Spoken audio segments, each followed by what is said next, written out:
Hey, hi there guys, Warren here. Sitting in the car at the airport, waiting for wifey to get back home. And I was sitting here thinking about something I heard the other day. And I thought some more about it, and I thought, there has to be something there. And I'm gonna throw it around while sitting at the airport. And that something is some of history's greatest thinkers wrote absolutely nothing. I mean, didn't seem nearly as concerned as some modern day thinkers with writing things down. Not as concerned as many intellectuals. And I thought, that's interesting. And I mean, that goes to folks like, and I'm not religious, but to the religious folks, I'll give you Jesus. Wrote nothing down. Socrates wrote nothing down. Yet, one of the most influential philosophers of all time. And you're probably now thinking, yeah, there is a question in that. No written doctrine. But yet, we can't seem to stop referencing him or talking about him. I mean, instead, though, he spoke, he questioned, he gave us the Socratic method to question, to challenge, to examine. And that's not just to examine things, but to examine the self. But he wrote nothing down. Neither, like I said, for the religious folks among us, did Jesus. And Socrates' philosophy, I think,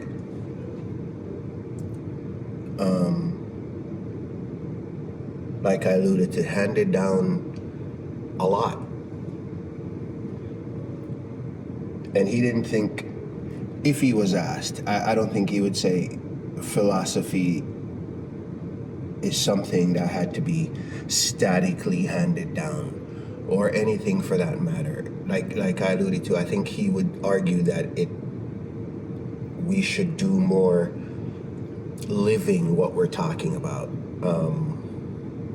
And I mean,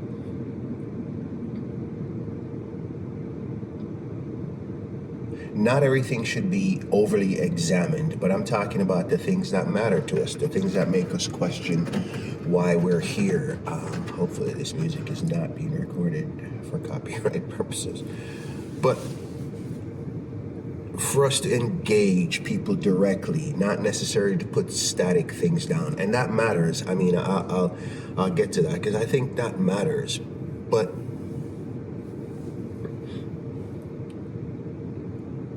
some things I think should be discovered through dialogue. And that is not something we have a lot of anymore. I mean, both in our personal lives and on the global scale, on the national scale, we don't have dialogue anymore. And I know it's a stretch to say we don't, but we don't have enough of it, in my humble opinion. And that's important. That's important because it's why we go back to talking about Socrates. If it wasn't important, we wouldn't keep referencing the cat. I don't think. I don't know if I'll pick it up. But this is my latest read. Lady Smith. We'll talk some more about it when I get closer to ending it. But I mean, that's why we talk about Socrates and guys like him, is because of what he's given us in terms of dialogue, conversation.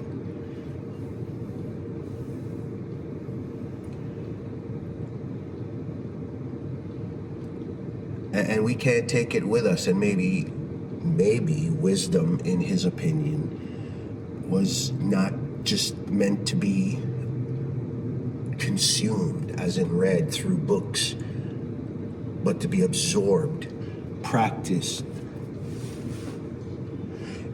You remember when Starbucks' theme was conversation?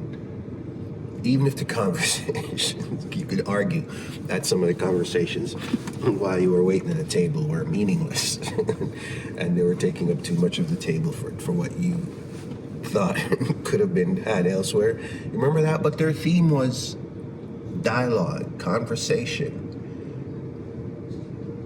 I think they're trying to get back to that, but they went away from it, you know? And I think it's kind of the same thing that I'm going to get to, I think, in my mind loop in here, in terms of why I think intellectuals today have to write.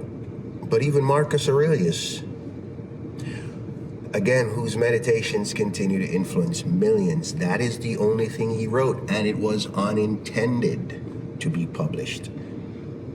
It was a personal diary, per se. He was writing to himself. Because again, they thought that most of the dialoguing and most of the learning came through self-reflection first, personal reminders. Internal discipline. Whoa, that's one way. Oh. And that quiet philosophy that you probably don't even call philosophy. You didn't even title it, right? But the times when you sit and question why things are the way they are. And I'm not talking about when you're beating yourself up about, woe, it's you and life. I'm talking about when you, like, seriously question some things that are just like, right? Quiet philosophy. That's what the meditations, I think, were. Compared to now,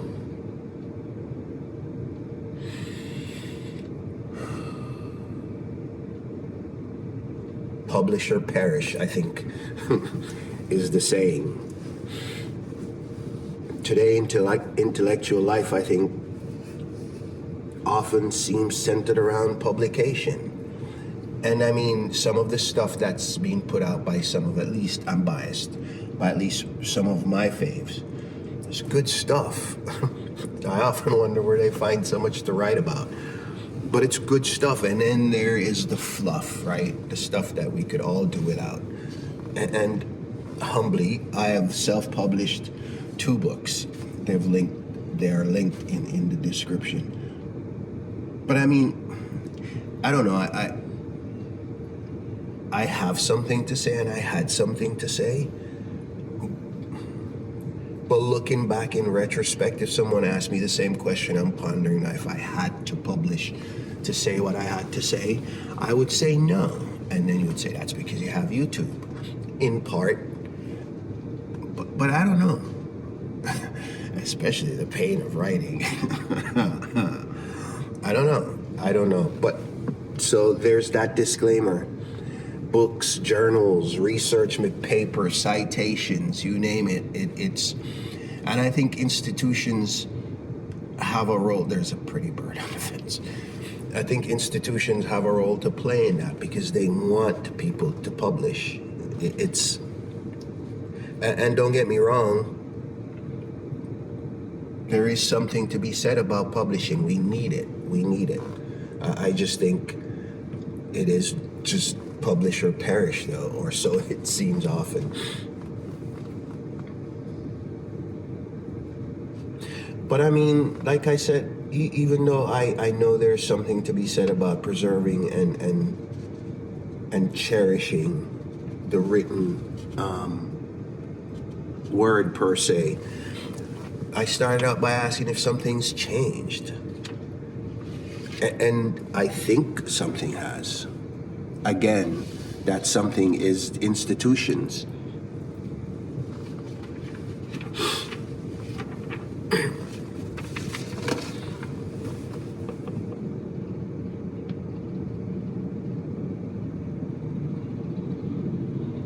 Everything seems overly commercialized.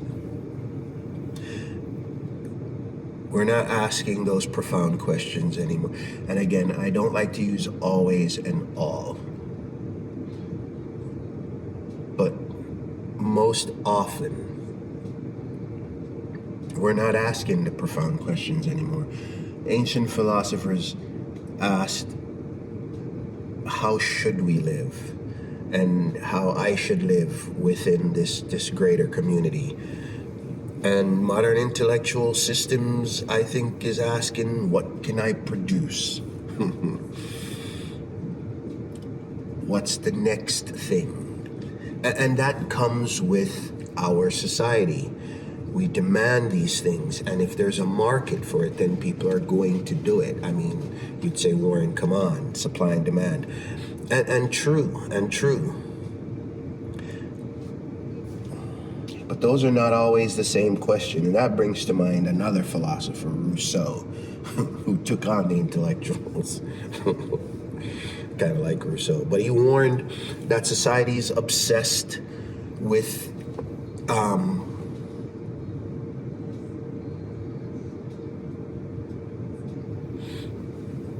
appearances and prestige and all of that jazz, runs the risk, all that stuffiness, that sophistication runs the risk of advancing fake virtue.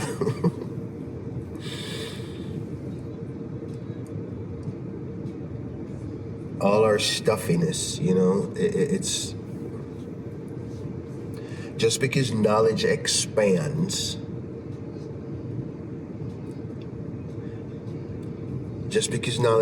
doesn't mean wisdom deepens. And what do I mean by that? Because we're publishing so much and there's so much out there to be read, doesn't necessarily mean anybody's getting any smarter. Just look around. And I think that's actually where the difference lies, in my humble opinion. That's where the difference lies. The clouds are so pretty back over on Diamond Head. I'm so distracted right now. I mean,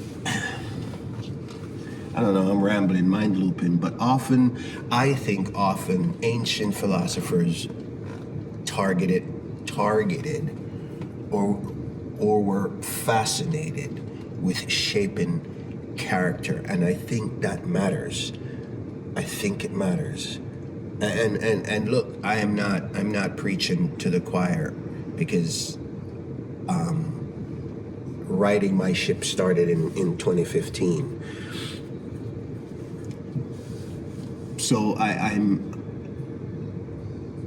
might sound like the pot calling the kettle black, but I've been there. I've walked the walk that I'm talking about. But I think modern intellectual culture shapes discourse. And there's something to be said about that.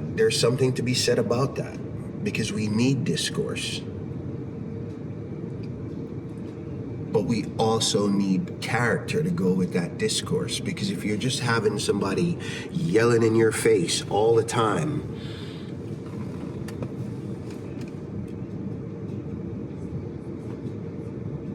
turned off, right? But I think one is faced outward and one is faced inward.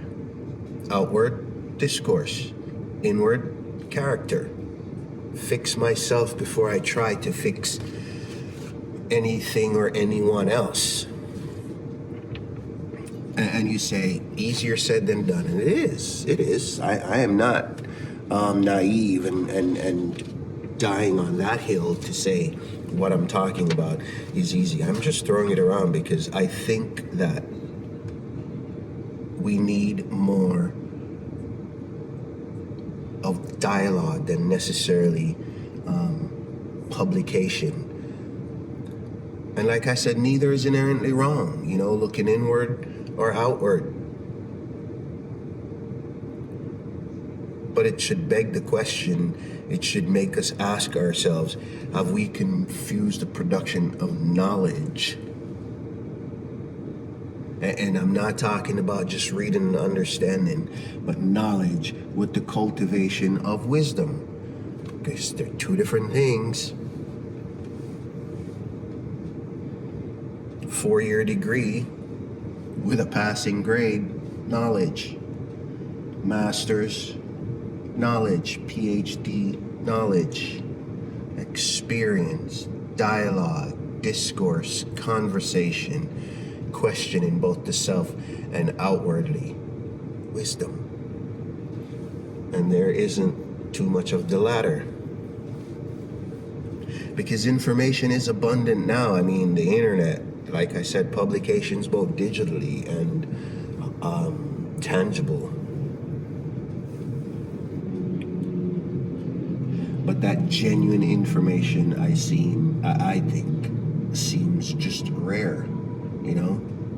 The headlines over the details.